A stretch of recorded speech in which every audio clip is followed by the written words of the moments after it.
Hello everyone, this is Hillbillies in the Bush, and today I'd like to show you my cooking kit. It's a lightweight cooking kit made real cheaply. What we have here is we got a 29-ounce can, just a regular 29-ounce can. You get I don't know, peas and stuff like that in there. I would not recommend the cans that have the mandarin oranges because they've got a galvanized coating on the inside. Anything that's like pineapple or mandarin oranges will have a galvanized coating, and you don't really want that because this can's going to be getting hot, and galvanized has got the coating's got all kinds of stuff in it that once it's burned wouldn't be good for you. But that's just a can. These here, there's been a lot of these kits on the internet. I've seen them for a long time. But this is my kit, and what these are, let me get everything out here.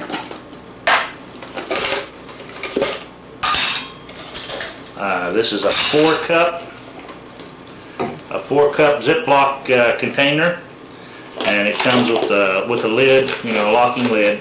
This is a 2-cup or a 1-cup. I'm not sure now. 1 cup. This is a 1 cup, and it has a little snap down on lid. What you do is you take the 4-cup lid and you cut the center out, and that'll allow you to stick these things, to invert this one and set it on top of this one like this. Then you can put the lid down on it, and basically you got a really airtight, watertight container right there. It holds everything. It's a pretty slick idea. Whoever come up with it had their thinking cap on. I really like that idea. But what you end up having is 2 containers. Essentially you have 2 containers. What I do with mine, I take one of these cans here like this. This is a pea can, and you get you one of these safety cutters, you go around the top, and it pops the lid right off. You can actually keep the lid, save the lid, and this is your actual lid for your container. And all I did was I took a piece of dowel, wooden dowel, and drilled a little hole in it, poked a little hole through the lid here, and put a little screw in it.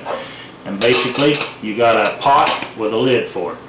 And you just, you know, you can cook stuff in this over fire. Now mine, I modified a little bit. I took and drilled a little hole there, a little hole over here, so that you can get a bail on it. And that way you got a bail so you can hang it, or when this is hot, you can pick it up off the fire. And everything fits down inside there. Now, I cook over the fire on this. Before I eat anything out of this, what I do is I build a fire, roll this can around in the fire and get it nice and hot, and burn any coatings or glues that's on this can, burn it off. This can be used over a fire, or I have an alcohol burner that I made, and of course you guys have probably seen these things here. A buddy of mine gave me these. What you do is, get it open here. Put fiberglass down in here and get you an old metal screen, like your door screen, the old metal one. Put the metal screen on there, and you can dump your alcohol down in here. And then you can, took some aluminum flashing and made a little ring, windproof ring type thing. But you set this down over here like this, and you set your pot on it like this, and light that, and you're cooking. You got a little alcohol burner. I don't really use the alcohol burner that much. I generally use this over a fire. But that's a little kit, and like I said, it's pretty easy. If you've got a can, a regular pea can or something, corn, something like that, and you got one of these safety cutters, which I found out something about these safety cutters. If you rotate the handle, I don't know if you can see that, if you rotate the handle back, if you guys have one of these and you can't use it, if you find it hard to use like I did when I first got it, if you rotate the handle backwards, there's a screw, like a little screw in here that screws this cutter part out, so it'll allow you to get down on the can. Then when you turn it forward, it sucks it back in and starts cutting action.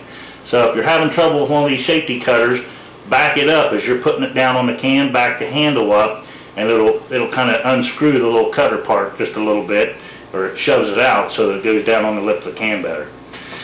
But that's basically all there is to it. You'll be seeing this kit in use because we're going to be using it this weekend to cook some stuff in when the boys and I go in the bush there. And basically all this stuff sits down inside here, and